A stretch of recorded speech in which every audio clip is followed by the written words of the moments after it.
बहुत पुरानी बात है, हिमालय में प्रसिद्ध मानस नाम की झील थी। वहाँ पर कई पशु पक्षियों के साथ ही हंसों का एक झुंड भी रहता था। उनमें से दो हंस बहुत आकर्षक थे और दोनों ही देखने में एक जैसे थे, लेकिन उनमें से एक राजा था और दूसरा सेनापति। राजा का नाम था धृतराष्ट्र और सेनापति का नाम सुमुखा था। झील का नजारा बादलों के बीच में स्वर्ग जैसा प्रतीत होता था। उन समय झील और उसमें रहने वाले हंसों की प्रसिद्धि वहां आने जाने वाले पर्यटकों के साथ देश विदेश में फैल गई थी। वहां का गुणगान कई कवियों ने अपनी कविताओं में किया, जिससे प्रभावित होकर वाराणसी के राजा को वह नजारा देखने की इच्छा हुई। राजा ने अपने राज्य में बिल्कुल वैसी ही झील का निर्माण करवाया और वहां पर कई प्रकार के सुंदर और आकर्षक फूलाए के पौधों के साथ ही स्वादिष्ट फलों के पेड़ लगवाए।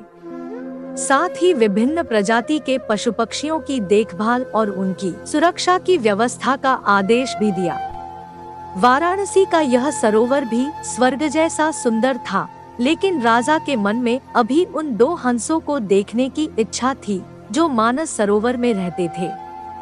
एक दिन मानस सरोवर के अन्य हंसों ने राजा के सामने वाराणसी के सरोवर जाने की इच्छा प्रकट की, लेकिन हंसाए का राजा समझदार था। वह जानता था कि अगर वो वहां गए तो राज उन्हें पकड़ लेगा।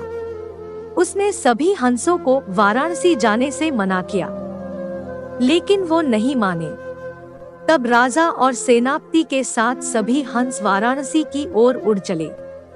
जैसे ही हंसों का झुंड उस झील में पहुंचा, तो अन्य हंसों को छोड़कर प्रसिद्ध दो हंसों की शोभा देखते ही बनती थी।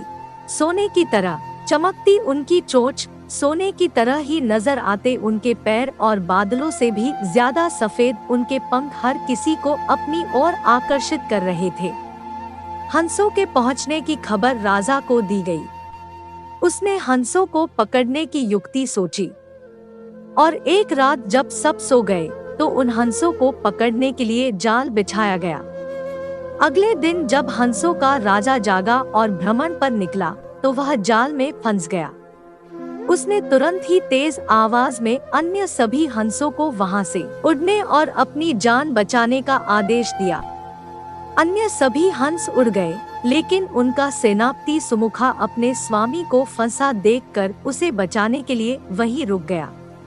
इस बीच हंस को पकड़ने के लिए सैनिक वहां आ गया। उसने देखा कि हंसों का राजा जाल में फंसा हुआ है और दूसरा राजा को बचाने के लिए वहां खड़ा हुआ है। हंस की स्वामी भक्ति देखकर सैनिक बहुत प्रभावित हुआ और उसने हंसों के राजा को छोड़ दिया। हंसों का राजा समझदार होने के साथ साथ दूरदर्शी भी था।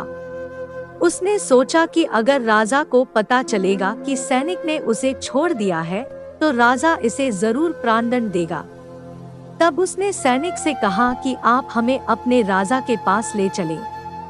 यह सुनकर सैनिक उन्हें अपने साथ राज दरबार में ले गया। दोनों हंस सैनिक के कंधे पर बैठे थे। हंसों को सैनिक के कंधे पर बैठा देखकर हर कोई सोच में पड़ गया। जब राजा ने इस बात का रहस्य पूछा तो सैनिक ने सारी बात सच सच बता दी। सैनिक की बात सुनकर राजा के साथ ही सारा दरबार उनके साहस और सेनापति की स्वामी भक्ति पर हैरान रह गया और सभी के मन में उनके लिए प्रेम जाग उठा। राजा ने सैनिक को माफ कर दिया और दोनों हंसों को आदर के साथ कुछ और दिन ठहरने का निवेदन किया। हंस ने राजा का निवेदन स्वीकार किया और कुछ दिन वहां रुककर वापस मानस झील चले गए। कहानी से सीख: किसी भी परिस्थिति में हमें अपनों का साथ नहीं छोड़ना चाहिए।